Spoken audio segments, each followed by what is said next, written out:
Welcome to my podcast, Shaping Your Journey. My name is Aldo Mazza, percussionist, drummer, and artistic director of KoSA Music, inviting you to listen in on conversations with friends, artists, professionals, and experts in our music world. And don't forget to like and subscribe so you may receive new and interesting upcoming episodes. Today, I have a really great pleasure of having somebody who I've known for years and has done many very interesting things that, as you'll see. Graham, you're the best. Graham Webb, thank you for being on. Thank you very much for having me, Aldo. It's a pleasure. And well, before we start on the the journey, this very interesting journey that we'll be talking about, just in the very beginning, I mean, drumming, of course, was part of your journey, and there was something else. But when did the music actually start? And then you can go back to your other part, because there are many parts to the story. But the drumming itself, you're part of a musical family. Wasn't your father a drummer, if I remember correctly? I didn't know until after he died, because he was a drummer on the ships between 1923 and 1939. And sadly, the ship he was on got torpedoed. And he took that voyage off to marry my mum and felt dreadful, of course, losing his friends. But during that period, he was in the ship's band. And I've got an amazing picture of that. And when I saw it and I told my mum, she said, well, he didn't really like to talk about, those very sad days. So that was my dad's. And then my Uncle Barney was a famous musical act. He originally was the pit drummer at the famous Windmill Theatre in London and used to make his own percussion toys. And he was a very funny guy, as many drummers are rumored to be. And one day, when the comedian failed to turn up, the owner of the theatre said, Barney, get up, do the act. And he did his comedy act using a xylophone. And the very finale of his act was to leap up onto a giant stool and play the xylophone with his feet. And he had a little xylophone on his laps, and they were playing the song Tiger Rag. And when my sons became very well-respected drummers, they used to feel a tiny bit apprehensive in case anybody discovered that a crazy uncle once played xylophone with his feet. That's funny. That's funny. And then both sides of our family were musical. And so I guess, there was not a lot of chance of my children avoiding it. It's funny. It reminds me of in my story, just a little interjection here. I was born in Italy. I was 9 when we moved to Canada. So I was basically an immigrant and, hardworking family. And then I became a musician, and my father supported, all of this. So one day I discovered my father accidentally, he picked up, I was visiting them in Ottawa where they were. I was in Montreal at this time. I visited them, and my father picks up this drum and he starts playing the tamborello, like brilliantly. I'm like over 30, I'm about 32 years old at this point. And I looked at him in shock and I said, where did this come from? I'm going to New York, Los Angeles, I'm going all over the world, Italy, to learn how to play this, to master these instruments, all of these, and you play them better than these people? And his answer was, well, when you immigrate, you certain things are not important. There's no time, No. So this whole, but that was a whole other thing. And I did a record with my brother on this. The whole Amazing. loss of cultural memory once you're displaced, which is really interesting. But your story is I mean, that's phenomenal that you learned all of this. Aldo, I was born with the spina bifida, where the spinal cord doesn't properly form. And in serious cases, you're in a wheelchair for life. The fluid goes into your head, which is that hydrocephalus thing.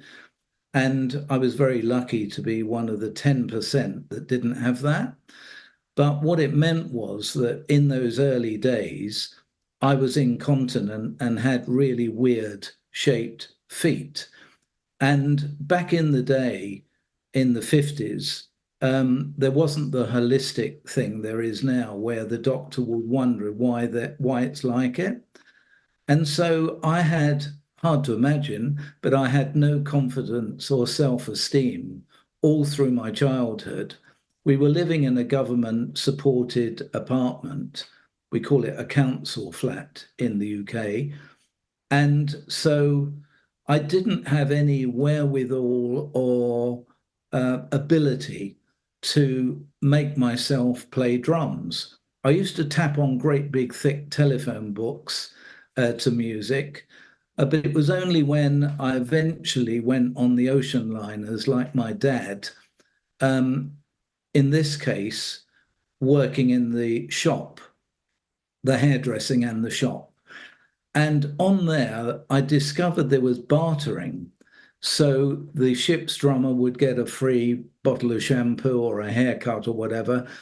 And I chatted him up one day and I said, I've always wanted to play drums.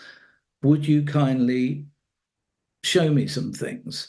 So that was the real seed. And then when I came off the ships, by then I discovered that you could use pads to learn, practice pads. And my mum knew a drummer in a famous British Dixieland trad jazz band called Monty Sunshine, very famous in the UK and Europe. And Jeff Downes, the then drummer, used to come and help teach me.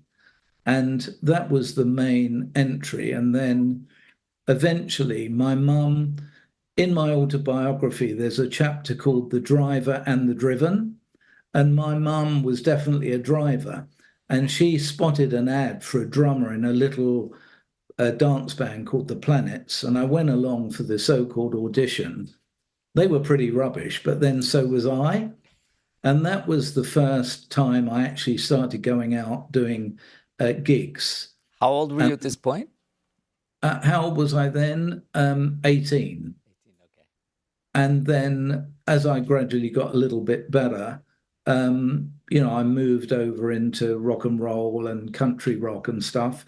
But of course, during this period, I'd opened my first hairdressing salon, and nobody in the region could understand that we closed at noon on a Saturday, which nobody does, because I was off to do gigs.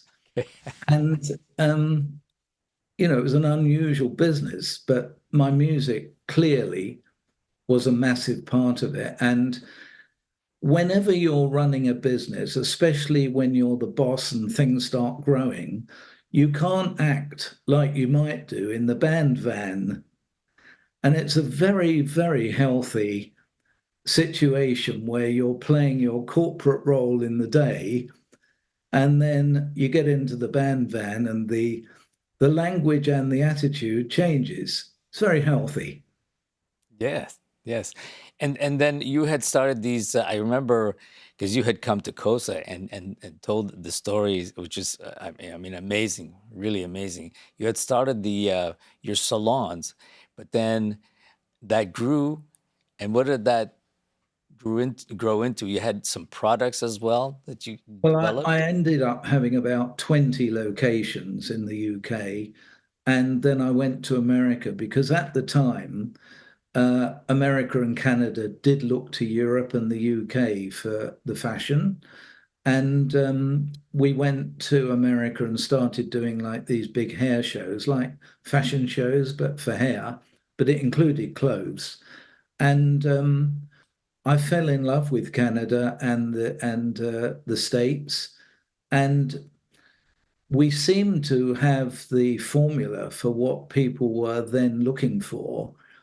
And it just grew. And I realized that one day they'd be looking for somebody else. And I realized I needed an equity investment, a business actually, not just doing the shows.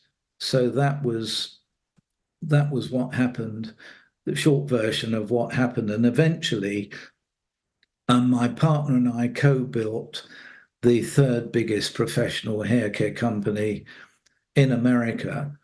And for anybody with worries or disabilities, in my case, there was a complete correlation between somebody taking me on, like my wife. At the time, I was wearing big diapers, and I still had the weird feet. And for some reason, she took me on, and it that and the business beginning to get successful, and my music getting into a better level, lots of BBC broadcasts and stuff like this, gave me the confidence to try to address the medical issues, which I did. And you're relentless in this, and I mean it's amazing that. And I remember when you first told me the story, and you had just written that book, that you had overcome this, and you had to travel. You had to. There were all of these technically obstacles, but you superseded all of this. What was the mindset? Well, when you've got a hidden disability that nobody knows about, it's a massive piece of baggage.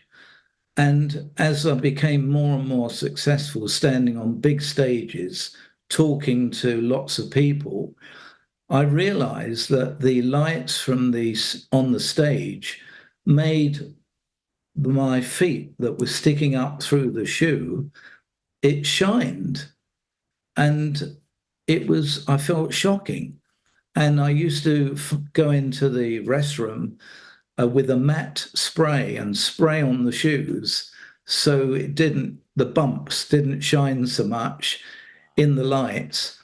And of course, playing in bands when you are incontinent is not a bundle of fun because you go to the toilet and have a wee before the gig, and you suddenly get the feeling halfway through the first set that really you ought to get up and walk off and go, which of course you can't. So, that pressure, and I know I'm not alone in that kind of experience if you're on stage and you want to go and you can't. But eventually I found a magician in Chicago who rebuilt my right lower limb. And then a few years ago, another amazing surgical magician that did the left one. And so my feet are completely normal now. And then I addressed the bladder and I found this extraordinary surgeon because, I used to see the local low-down guys. And then as you get confidence, motivation, enthusiasm, you set higher goals of who you're going to see. And instead of just sitting looking at them, you go in prepared, with the questions and this chap said to me, okay, you can throw those diapers away. I completely refuse to have you as an incontinent. And he taught me to self-catheterize. It saved my kidneys and thus saved my life. And I do that 7 times a day now, and I don't care who knows it. I mean, I don't go around doing it in public, but actually, some of my older friends who keep moaning about getting up in the night, I have been known to get a catheter out and offer it to them, which they could use, but nobody's accepted yet. Amazing. But it's a good formula. Right. And when I was in America and Canada, lots of people started saying, you've overcome so much, you should do a book. And I thought, how do I do a book? And what do I feel about everybody knowing all this? And I'd read a very good book called The Cycle of Self-Empowerment by one Dom Famularo. And through my boys and you, I got to meet Dom. And in true Dom fashion, he took me aside and said, "Tell me all about yourself." I said, "How long have you got?" Which is what Bill Bruford said on his podcast with you. Yes. And I started to tell him, and I said, I've got all these surgeons wanting me to do a book. "You got to do the book," says Dom. And then every time I saw him or got a message from him, "Have you started the book?" And one day I said to him, I have started the book, but it starts when I was born and it finishes where I am now." And he went, "No good. You need somebody to help you." And he generously offered the contact details of the guy that helped put together Dom's book, The Cycle of Self-Empowerment. And I would meet this chap in New York when I was on tour. And then we spoke on the phone from England every Tuesday. Then I paid for him to fly over here with his family because he'd never been to a 16th century farmhouse like I owned at the time. And the book started to come together. And there were some very personal health things that did not feature in the draft, but he remembers me telling him on the tape, "Graham, it's got to go in." And the book now is a mixture of overcoming adversity, my way of thinking, a successful marriage, tons of music.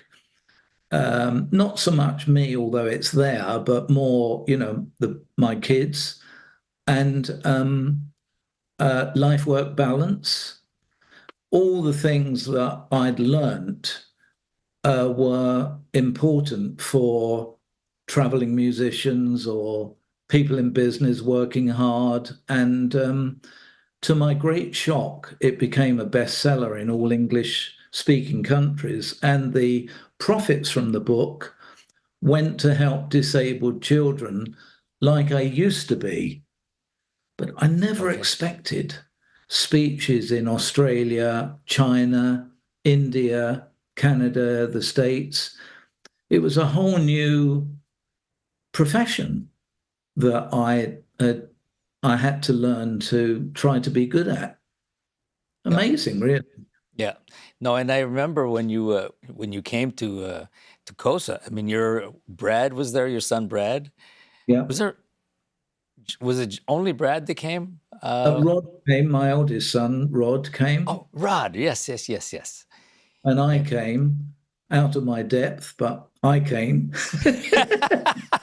no, and that was great because I mean, of course, our whole KoSA thing was about, of course, working with all the top people on the planet, but also a chance to meet people who we would never have the real time with. It's more than 5 minutes. We were a week of like spending in a retreat kind of thing on the top level, top shelf, and making a difference in the world. And And of course, you're living proof, and I'm so happy about that. And I well, want I to show think you. I think some of the benefits of being in a luxury.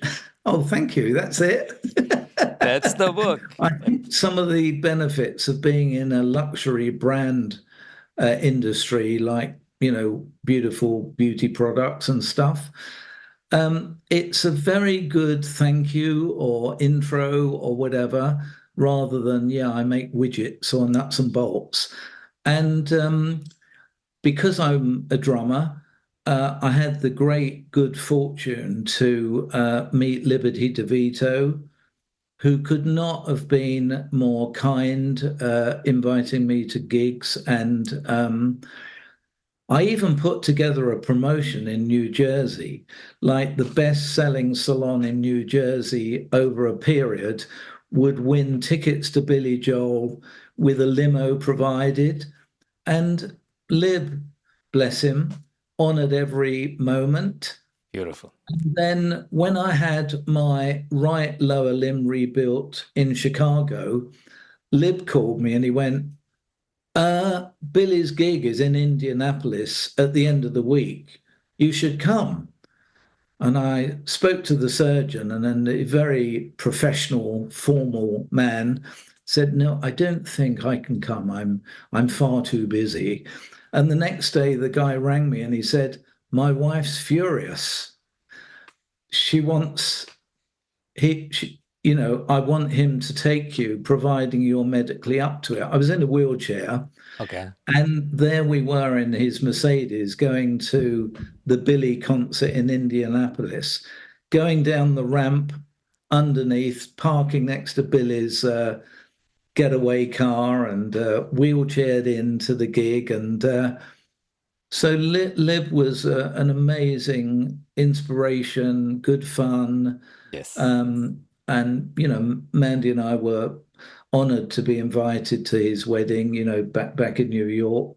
Another drummer that I met, who became a good friend, Clayton Cameron. Oh, In fact, yes. funnily enough, my daughters played at Clayton's wedding in New Orleans.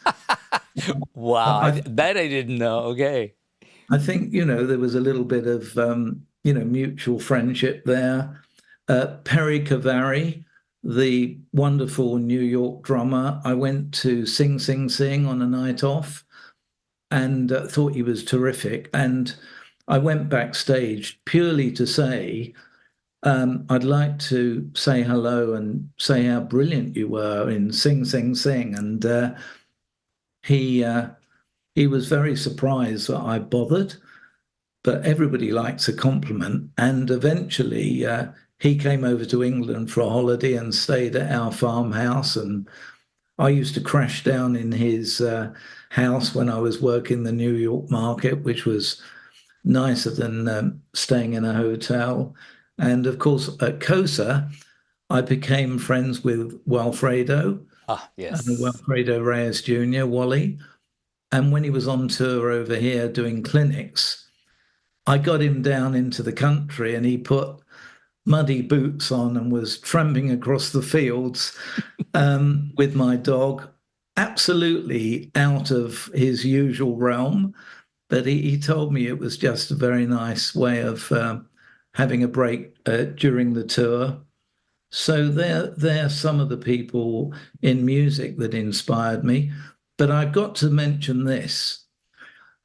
I was a semi-pro drummer and I was always busy for 46 years. So I think I was okay, but I wasn't in the same level as my sons. And one day I was doing a gig and quite a well-known singer-songwriter said, "I heard you play. Would you do my television in concert?" It's like, oh, crikey. And he got me to the Mayfair Sound Studio in London, and he opened this huge manuscript, and I'm not a reader. It's like, well, luckily, like so many bands, the the melody instruments had not nailed it. So I'm sitting there with all the melody instruments, and he said, "We haven't got time to do the drumming. We'll do it the day after next." So I said, "Right." So I rang a drummer called Jeff Britton, and his mum, who I knew well, she said, "I can't give you Jeff's number." I said, "Oh, I know Jeff well. We were on the country rock circuit together. No, I can't give you his number, but look in the papers tomorrow." Really? I looked in the paper tomorrow and he joined McCartney. He joined Wings.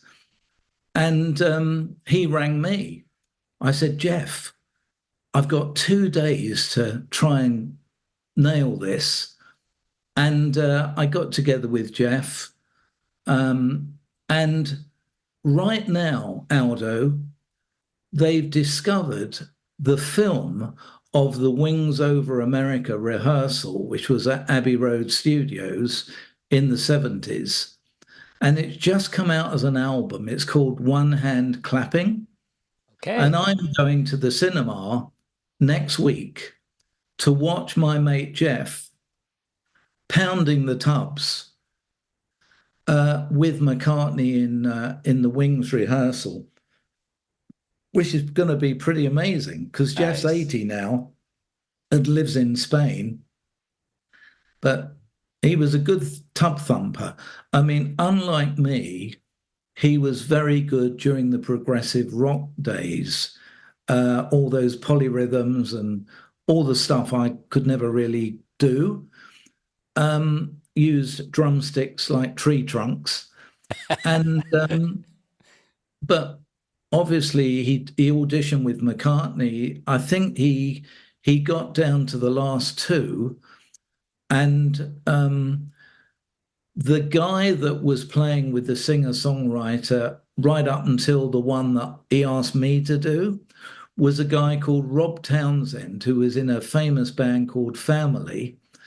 And when my son Brad did a clinic with Rob Townsend, I told him the story about my fright of this huge manuscript with this brilliant piano singer-songwriter. And he said, "How did you do it then?" I said, "Well, actually, I got the albums that had the lyrics on, and I wrote all the licks around the lyrics." And Rob Townsend said to me, "That's what I always do." So yeah, I got away with it. Beautiful, beautiful. And that's a really good point, because what most people don't realize, or maybe later the professionals really realize, is that when we're playing drum parts, I mean, what made Ringo so great, or any of those people, because they're playing. When we say they play to the song, but the song is the melody, right? So they're really into the song, so they're listening to the melody, and then they come up with a part that suits that melody, and that's the key, right? Well, I did go along once when I was younger to a big band rehearsal, and I kind of got away with it in the slow waltz.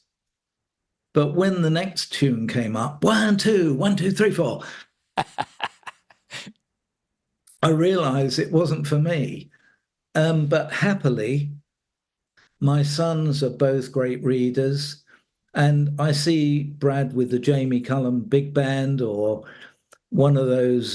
He just did a gig with Jamie Cullum with the BBC Symphony Concert Orchestra with a chart. And, you know, I'm in great admiration how people like you and him and others, sometimes you don't even see the chart Right. Oh, until you yes. walk in and you play it. Oh, It's yeah. a skill I didn't have, but I did. I was always busy, 45 years, 46 years. So I guess my pocket was okay. And my drums were definitely okay, my 1968 Ludwigs. And in the Wow. 70s, I had 5 or 6 tom-toms with the bottom heads off and the Right. kick drum head off. And then as I got into the late 80s, all the bottom heads went back on again. And I went down to 1 or 2 top toms. And I had some rotor toms back in the day. And I was telling my son Brad the other day, my daughter's rehearsing in the David Gilmour band. I said, the drummer's using rotor toms. And Brad said, "Oh, yeah, they're cool now." I said, "You see, things do come back round. They might come round a bit different, but they do often come back round." Sure. No, And I can absolutely. remember over the years, drummers coming up to me at gigs going, "Hey, man, love that old drum kit of yours.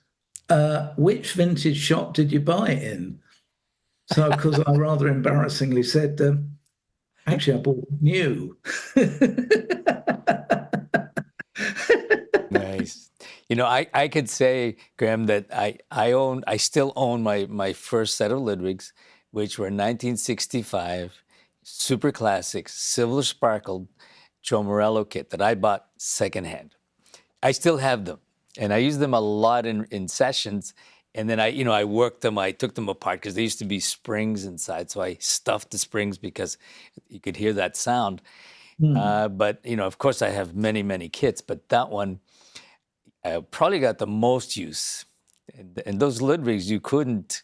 I mean, you can't get away from those. They're Now, fantastic. I dipped a bit in quite a well-known blues band, and I'm afraid the drummer to me was a cymbal tinkler who hardly hit the snare drum. And I turned up with my Luddies and my 1930s WFL deep Wow. snare drum, and I hit the shit out of this thing. And the guy running the band, he went, "Wow, you've kicked the band up the arse, Graham." And so I think when my children were younger, and certainly my daughters, um, I I think you got to have dynamics, but you know they're there to hit at the right time. Yes, yes, yes. And Because speak. over the years, Aldo, my daughters have been, Gad is on one of their albums, Steve Ferroni. They've played with some amazing drummers, but when they played in smaller bands, the drummer was always shocked that the girls in their own band would wait until the very end of the gig, not to help break down the drums because they know that's not good, but to carry the cases out. And the drummers have often gone, "Oh, wow, thanks so much." The singers normally, Of course, yeah, and they're the first ones they said, out. "We were brought up correctly. Yeah. We're a Well, family of drummers." well, not only that, but Graham, I have to say this. I mean, you have four kids that have just been amazing, and the two boys who were at KoSA, and I know them from back then. I don't know what they're playing now, but I'm sure from what I hear and what I see, I mean, they've done amazing stuff. And the girls, I mean, they were with Leonard Cohen. I mean, I remember Leonard Cohen was from Montreal, and they toured Yes, with him and did tremendous stuff. And then they did a concert with someone else that I saw them in Montreal. So we got a chance to hang out a little bit at a little place called Club Soda, if I remember correctly. And I mean, they're I think amazing, and they're that was their own Web Sisters gig, right. I think. I believe so. Yes. And I Mm, mean, the harp playing, I mean, it's beautiful, yeah, and their voices. And I heard some of the tracks from the David Gilmour and what they're doing with that project. I mean, beautiful. Congratulations. I mean, it's so nice in one family, that many people doing such great things, and they're nice people indeed. And besides. not to forget Tom Petty and the Heartbreakers, who they sang with on some, I think, 60 concerts with the great Steve Ferroni on the kit. Ah, Um, yeah, they've and the Lumineers, they're on one of their albums, and they played the big O2 Arena in London with the Lumineers, and yeah, they've been very fortunate to play, well, from my point of view, with some great drummers. Another drummer that I used to hook up with in New York when I was touring for my business was, of course, Keith Carlock. yes. Before we really caught up to how great he is. And he was very kind. And I can remember back then, years ago, I'd sometimes show him a little tape of my young Brad in his little trio.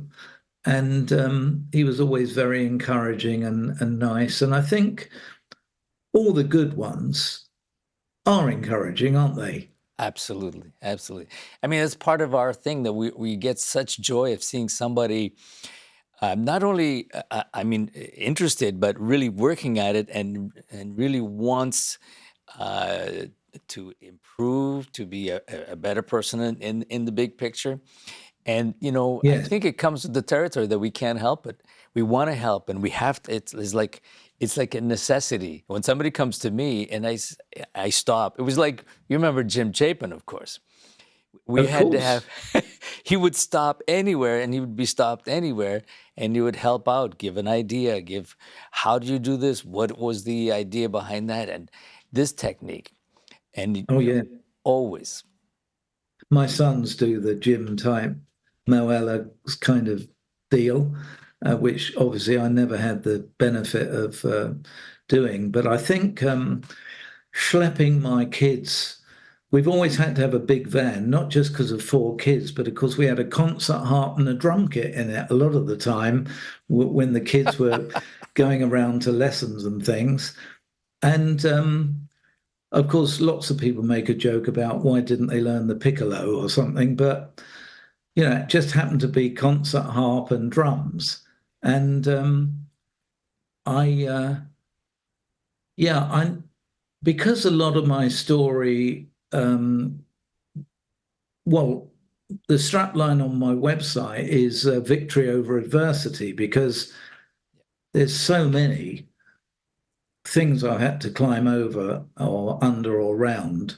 But one of the most amazing things that has ever happened to me, it's right behind meeting my wife, having kids and grandkids.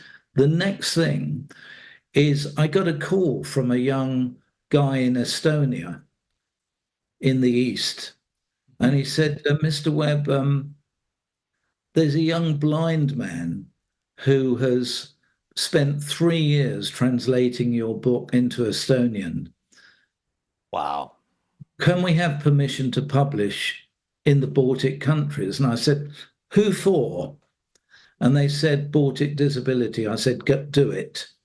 And they then said, would I come and be a speaker, which I did. And then they said, the bookstore is launching it tomorrow. Would you be willing to come?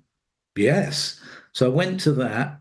And then they said, tomorrow there's a concert in your honor at the concert hall in Tallinn, Estonia.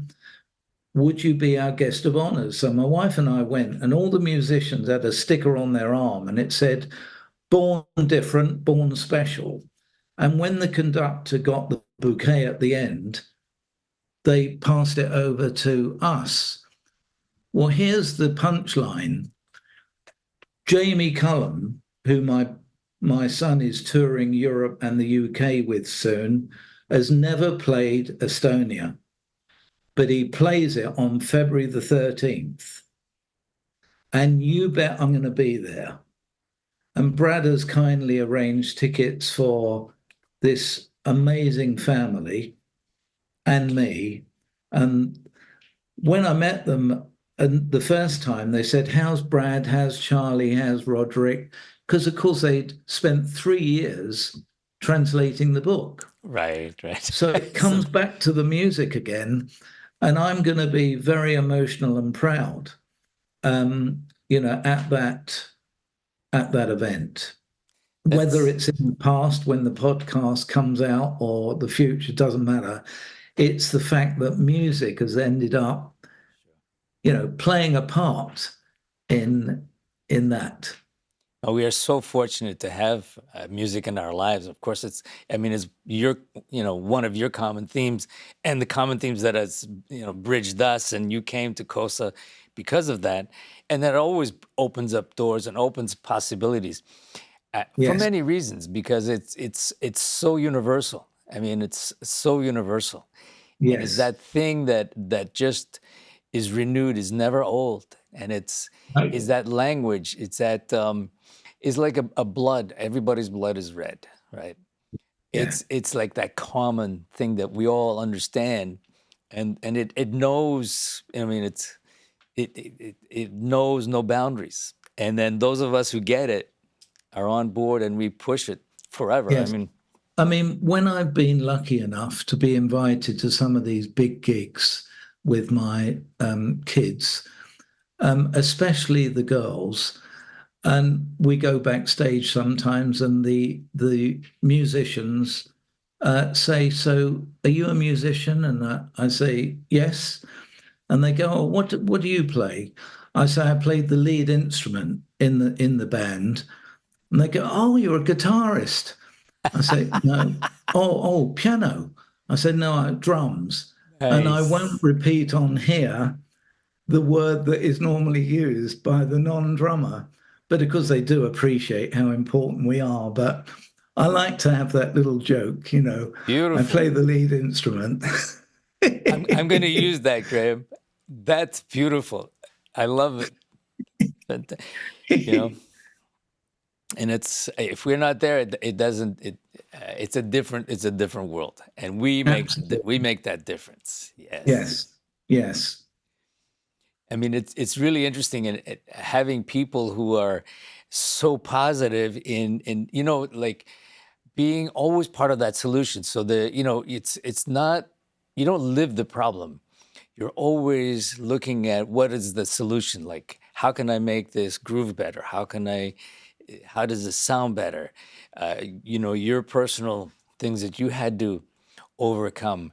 It's how do you get over that? Not succumbing to, okay, this is a problem that I got to live with. Well, So there I are, had 33 years of worry before they discovered what it wow, was. And like lots of things, when you know what it is, whatever it is, you can then, start to address it. And to go from dark, worrying, people don't believe that I had no self-esteem and or confidence, but anybody listening that feels they're in a dark moment or not feeling down in the dumps for whatever reason, you can come out of it and you just have to find the right route out.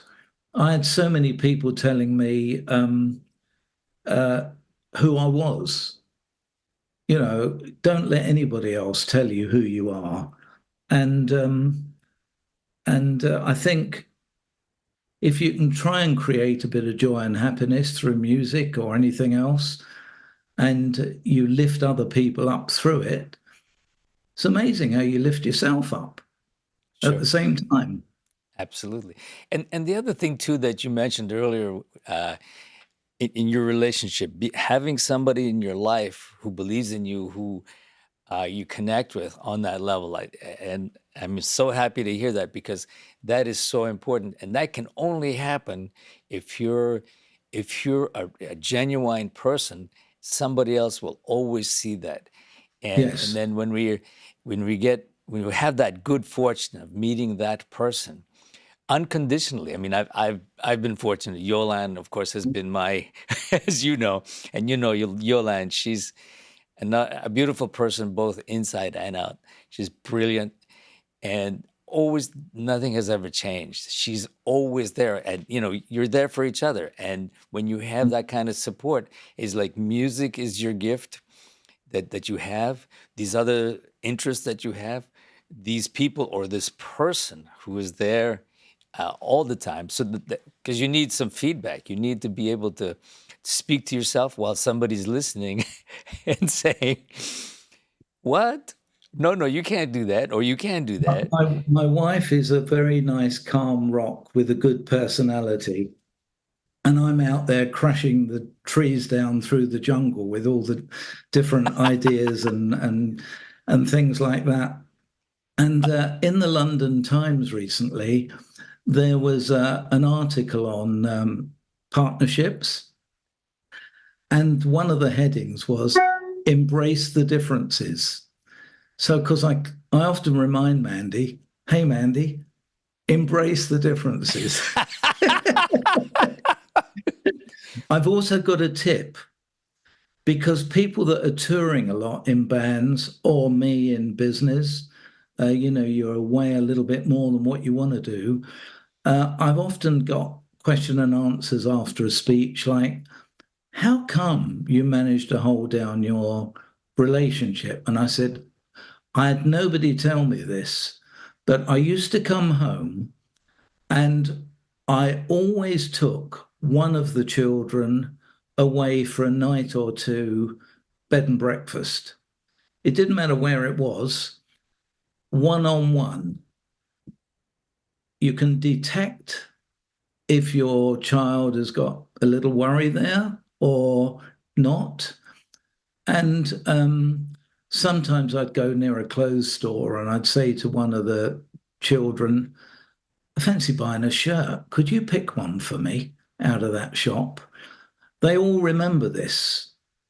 And so I think that taking one of your children away every now and again, but for a night of bed and breakfast somewhere, just with daddy, um, and Mandy, um, I get people now from around the world where I've spoken, where I've mentioned this. They send me messages like, Graham, I'm away with my daughter Carol in South Australia or, you know, wherever it might be. I couldn't help thinking of you, because it's pretty powerful. So I'm sure that helped rather than he's off again, and he's not back and Yeah. then he's back for a bit and then he's off again. That were very good little tips, I think. Well, I wouldn't call it a little tip. I mean, now I'm thinking of while you're saying this, and I think that's brilliant. Yeah, Honestly, Graham, it's simple, but it's simple but powerful. My huge. kids It's all huge. mention it. And you know what? When I got to 70 and my wife said, what do you want to do? I said, I'm going to ask the spouses whether they would be willing for me to recreate those trips that I used to do with the four children. And they all agreed because it was harder for the musicians, make sure that we're around. But I did those trips. And two of the girls came to Italy. Rod wanted to go to the Basque Country in northern Spain in my sports car. We did that. Brad plays a lot in Scandinavia on tour. He said, could we go to Scandinavia, Denmark, Sweden? I said, sure. We did that together and it recreated it. And I showed them all photographs. The next thing I knew, there's a photo book of the trips that my daughter had collated and put together. And, Wow. in years to come, they got the Beautiful. memory of it. But that sparked when I was away a lot. Beautiful. And I remember you used to tell me about these trips you took with your car. Was that a Morgan? Was that the car? A modern sports car, yeah, It I've was a still got it. Morgan, yes. It's just coming back to me now because you had mentioned that, and you go off to on these trips. I think, as you said a little, but honestly, these are huge things that have big impact, and they're important because it diminishes that distance that we create when we're away, and it reconnects on another level. Well, when I opened my first little salon in London, lots of people would turn up in cars like that. And I'm in my mum and dad's government apartment up the street, knowing that there's not a snowball's chance of ever getting one of these things. And I never imagined I would. But it was a secret little seed somewhere there that I wonder whether one day I could get one of these things. And it was a celebratory moment, when I actually ordered it and got it. And interestingly, when you work in lots of different countries, you have to realize the culture differences. And if I was speaking in Australia or the UK, nobody wants to know about my Morgan. If you say about my sports car, well, why are you telling us that? But in North America, Canada, and the States particularly, they want to know how you've overcome things and what you may have got through the hard work and endeavor. So I used to put a picture of the Morgan early in the speech. They didn't know that near the end of the speech, there's my Morgan. And in Canada and the States, they all stood up and clapped. Whereas in Australia and the UK, they want to knock down tall poppies. They don't want to know about all that stuff. So you have to learn, where you can do the various sharing, not here's what I think, but hey, this is what I think may have helped me. And if you can take something back, then cool. Yeah. Now that's amazing, and always in the positive, always in the creative, and I mean, you are a very creative person to begin with, and I would even say unstoppable in that sense. Um, it's Didn't like used to be. Didn't used to be. no, but I mean, you made the difference. It was in your opinion, is that a conscious decision that you're going to do that?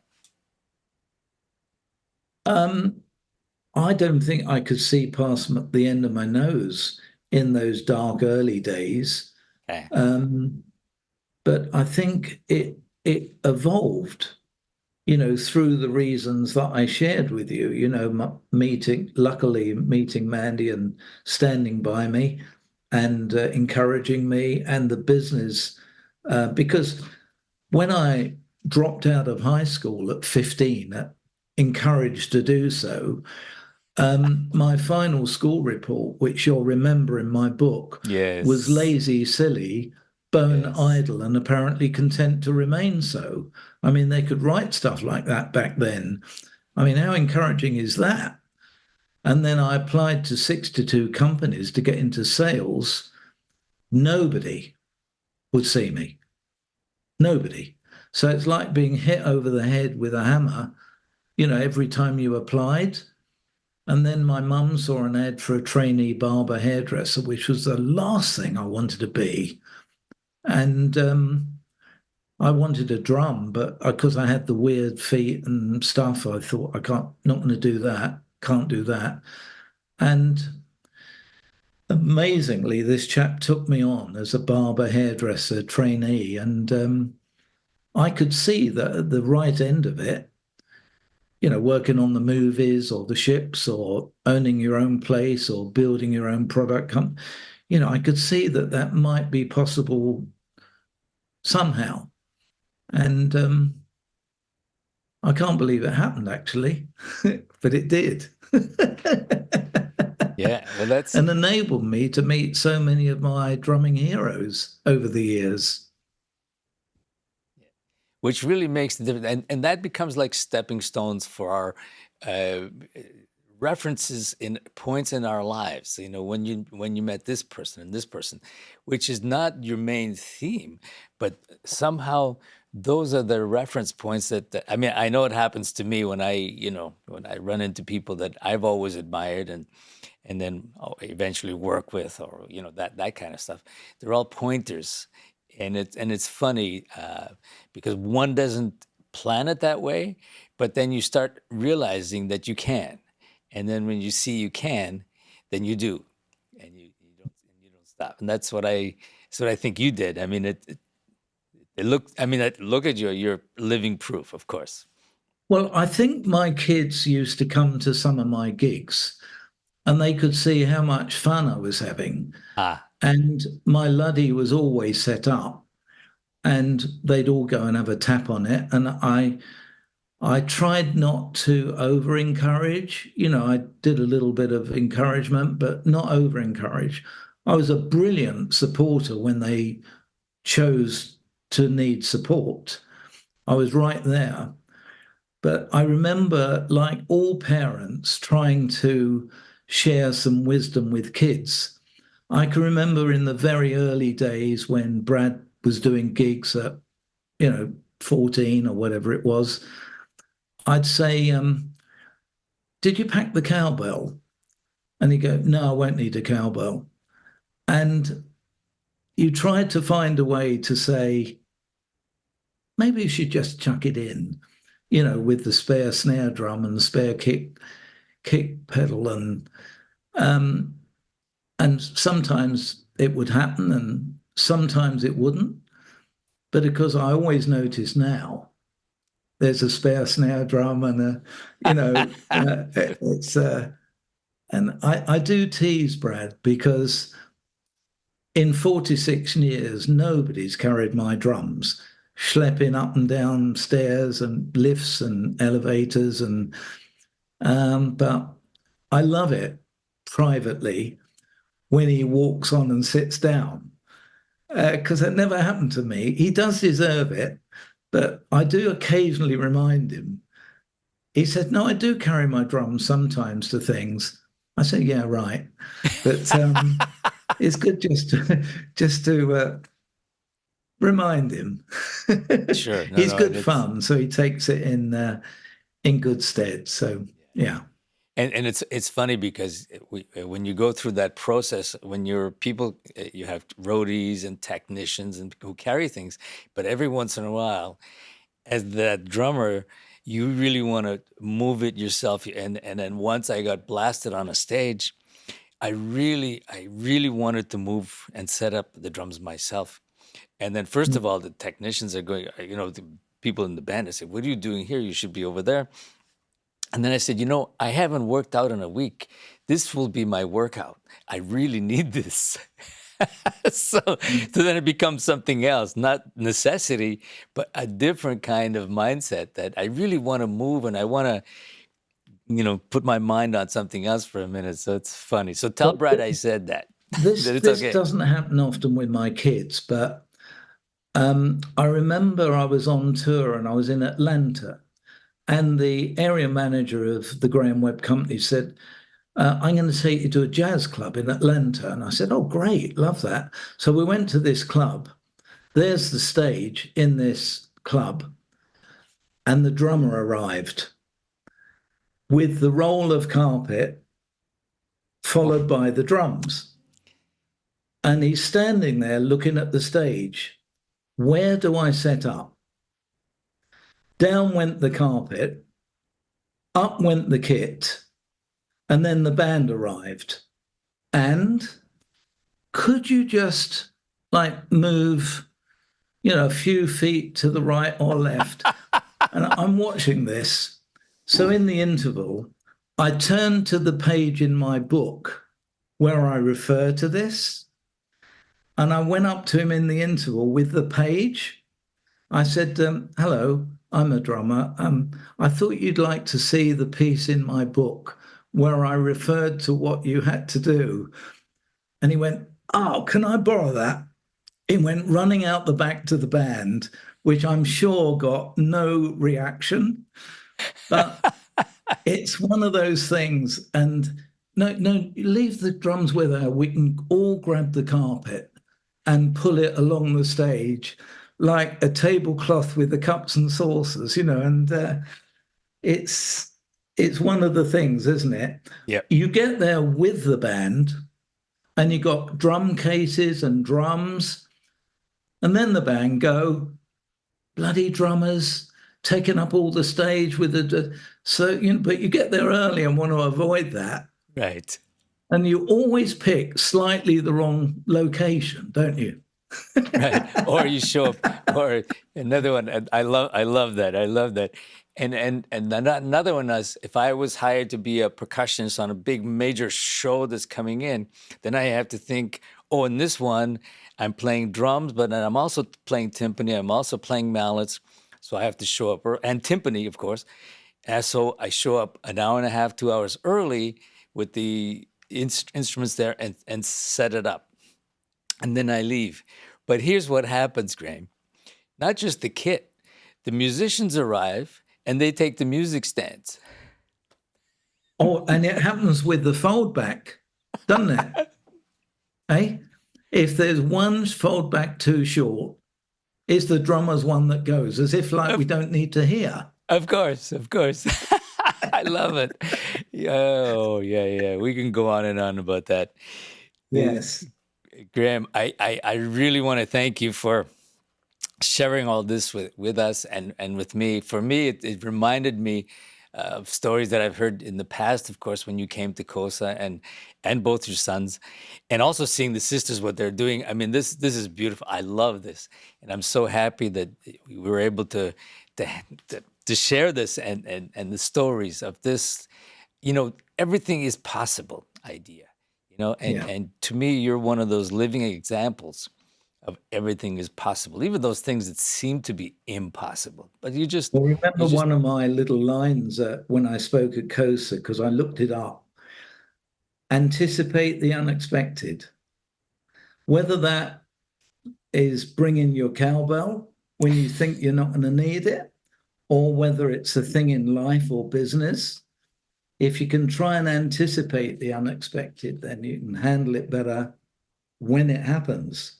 yes, the improvisation. We are great improvisers, and those who improvise best survive and are happiest. Yes. So thank you so much. It's And it's a pleasure, Aldo. Thank you so much for inviting me.